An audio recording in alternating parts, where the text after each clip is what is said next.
One day, I hope to wrestle in that ring again. I hope to wrestle for the WWE. I want to be in America. But there's so many other things that I can do now too. Like, I want to go to Impact and wrestle Mickie James. That would be crazy.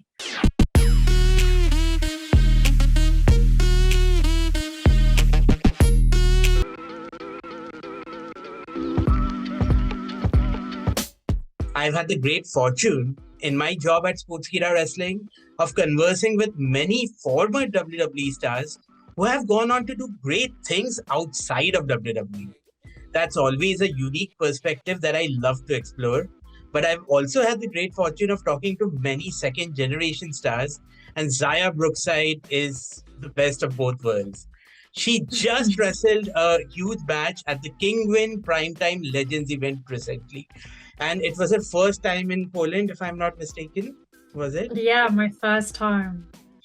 Fantastic. And even after NXT UK shut down, her career has taken off. It's going to new places, new horizons. So welcome to Sportskeeda Wrestling, Xia Brookside. How are you doing? Thank you. That was a great introduction. I'm doing great. Thanks. How are you? I'm great now that I get to speak to you. But what we are here to speak about, your recent event in Poland. What was that like, and what did you think of the Polish crowd? Oh my goodness. So from the second I got off the plane, I was like starstruck, right? So I wasn't even expecting it to be that cold. Like, I don't know, maybe I was just a bit like, I don't know, I'm not going to call myself dumb, but I wasn't expecting it to be that cold. So I get off the plane and I've like landed in like winter wonderland. It's freezing cold. So I was already like, wow, like this country is beautiful. Like driving back from the airport to the hotel, like everything was just so like magical. And then I get to the venue and it's like the biggest production I've ever seen. Like the amount of effort and energy from getting picked up in the airport in a van that has like the wrestling advertisement on it, like the sponsor sticker on the thing. Like, I'm sure you've seen the pictures. If you've not, like there are some online, and like just even things like that, like the little details that went into making this show like the biggest show in Europe. It was crazy. So then I get to the venue and there's all these lights, the screens, the production, the press conference.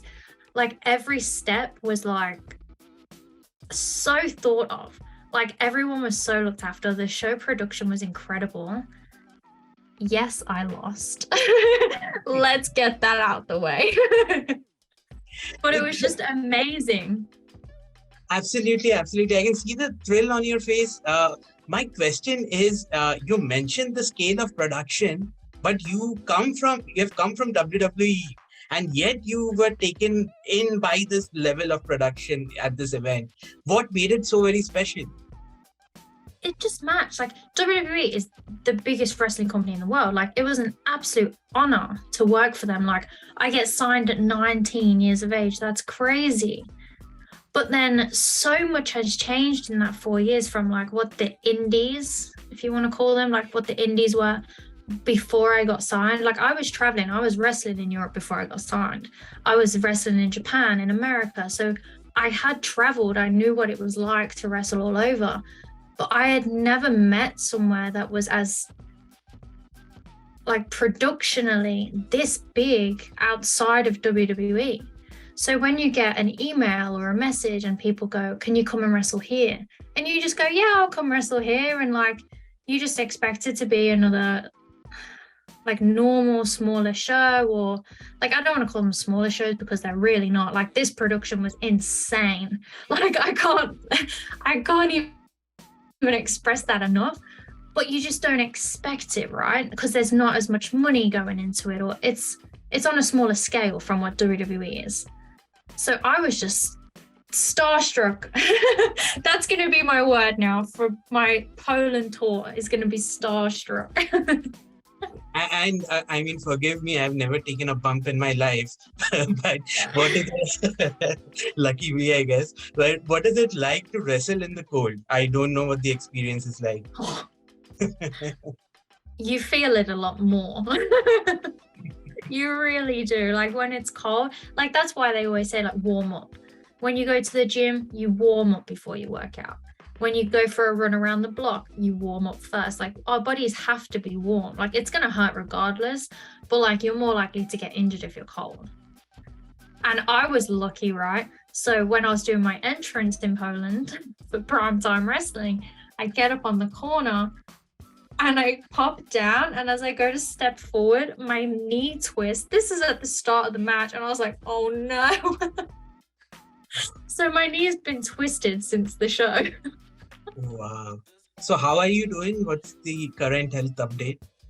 I haven't worked out all week, like, and if you've seen all my social media, like I've been heavy into the gym like this year mostly. Like I've really got into it. I have like a personal trainer, and like my health has been like my number one. But this week I haven't worked out at all. Like I'm just like, I'm gonna rest because I have another show tomorrow. So I'm like, I'm not gonna risk getting anything worse, and let's just, fingers crossed, feel better when I wake up tomorrow. So we spoke a little bit before the interview, and we agreed that the tone of the interview should be light. So there's no better way to keep it light than, say, a rapid fire round. So can I shoot some questions at you and maybe you respond to them? Does that work? Yeah, for sure. Fantastic. So I have a few questions right here. Who was your favorite wrestler growing up who was not your dad? James Mason. First wrestling crush? Oh God. Dolph Ziggler. Wow. Okay. Yeah. Best competitor that you have stepped into the ring with? Oh. That one's difficult. Can I give two? I'm going to give two. Io Shirai and Kaylee Ray. Fantastic. Cannot argue with that. Who is a competitor from maybe another era that you wish you could have faced? I don't know if it's an era thing, but I really want to wrestle Natalya. Or like Natalya's been like my go-to for years, but I also want to wrestle Mickie James now. So she needs to, yeah. When you were in WWE, who was that one wrestler you met that you marked out over? That I marked out over? Oh, I don't know, because I already met everyone before. Right. So, I don't know. That's such a difficult question. I don't know. Everyone. I think everyone's incredible, and it was just an honor to be there. Like you can't just say, I feel like you can't just say one person. But actually, I guess like meeting Shawn Michaels and working with Shawn Michaels, right? That's crazy. That's insane. Like when I step out of the fact that this is my normal life and that's not normal for anyone else, yeah, working with Shawn Michaels and Triple H is crazy. Absolutely. Absolutely. Who was a wrestler that scared you as a child? Oh, Gangrel. Oh, interesting. Yeah. The strongest wrestler that you have been in any kind of locker room with? The strongest? I'd say the big strong boy, right? Tyler Bate. Absolutely. And my final question, if you could take on a male wrestler in an intergender match, who would you pick? Oh.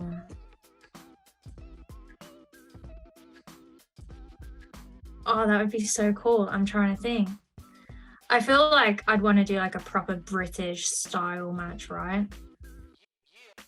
So I'd want to wrestle someone like TJ or like someone like really kind of like style, like a James Mason, or like having like a rounds match would be sick. Like the Heritage Cup, I think, right? Yeah, like a British rounds match. Like that would be so cool. Like even Tyler Bate, for example. Like it'd just be, yeah. Absolutely, absolutely. I mean, that brings me to my next question. Just before this interview, to prep for this interview, I was watching your match with Deonna Purrazzo on the internet. Oh, wow. Which is brilliant. And I have interviewed her several times in the past, and she is a technical wizard. but you were matching her move for move, which is like absolutely incredible, because the previous work that I've seen of yours was a little more athletic, more jumpy, so to speak. Mine? Yeah. Yeah. Maybe the WWE stuff, maybe. But like how important is it to be such a mat wizard for you? You do everything well, but that aspect really stood out. Thank you. So British wrestling, like people call it technical wrestling now, or just wrestling, they call it let's wrestle. That's who I am, right? That's why I wrestle. Like you see people, like for example, my wrestling boots mean the world to me. Not everyone wrestles in boots now, but like that is who I am. Like I grew up watching British wrestling. The British wrestling was what made me want to become a wrestler. So I'm like, that's where I shine. And unfortunately, you can't do that with everyone. You can't do that on every show. So that's where I have adapted, and I've been to Japan and I've got that experience. I've wrestled in America and I've got that experience. So I've made sure that I can, like, what's the word? Like not change, but like make sure like I fit everyone's style. So when I get the opportunity to wrestle someone like Deonna, who is also into the technical, and then we both get to shine together, and she gets to shine because I can meet her where she needs, or like I get to shine because she's helping me. Like we're meeting each other in this. It's a story, right?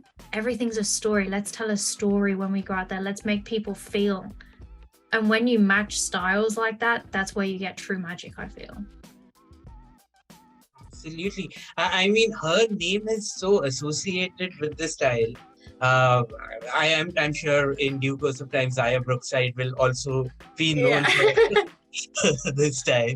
So now that we have spoken about some lighthearted things, I'm going to throw one serious question your way. Were you crushed when you heard that NXT UK would not continue as a brand? For sure. Like, it's been the last 4 years of my life. And I feel like it's been such a big part of my life. Like, think about it. Like, I debuted with the WWE when I was 18, 19 years old. Like, I was still a teenager. Like, yeah, I'm at the end of like my teenage years. But it was such a huge part of my life. And how much do you change between the ages of like 19 and I'm 24 now? Like, that's huge. Like, so much development happens in that time. And all of mine happened on TV for everyone to see. Like, we weren't touring here. Like, we weren't touring doing live events. Everything that we did was filmed. Every show that we did went on TV. There wasn't room for error.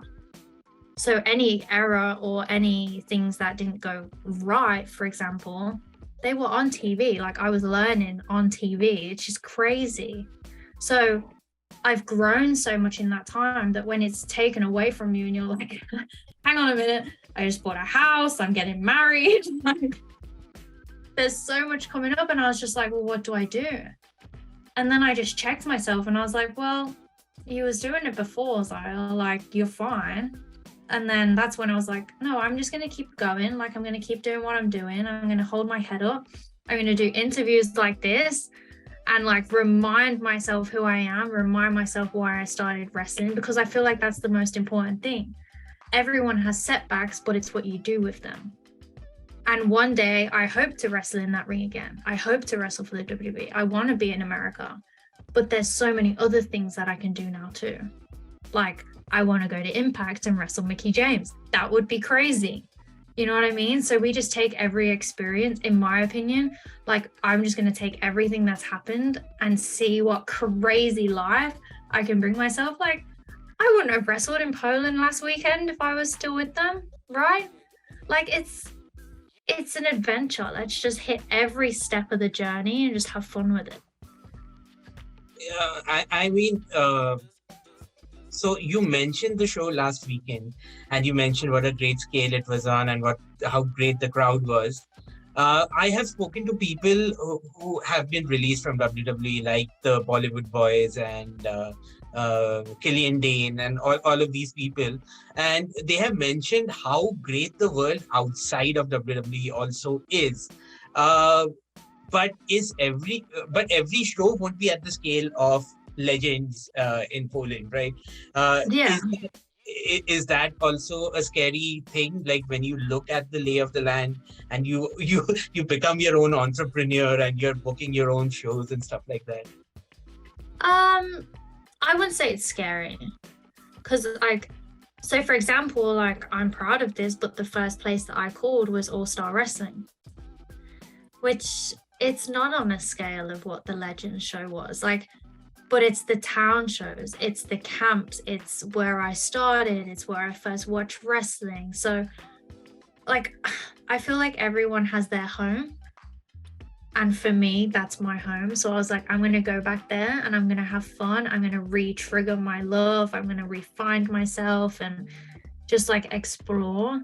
So everything's on a different scale, but what you get from them can be the same, right? So as long as you're having fun and you're doing what you want to do, you're always going to get something. You're always going to get that love from that show, whether it's Legends in Poland with 1,000 people or a smaller show in England with 50 people. You know what I mean? Like it's what you want from it, I guess.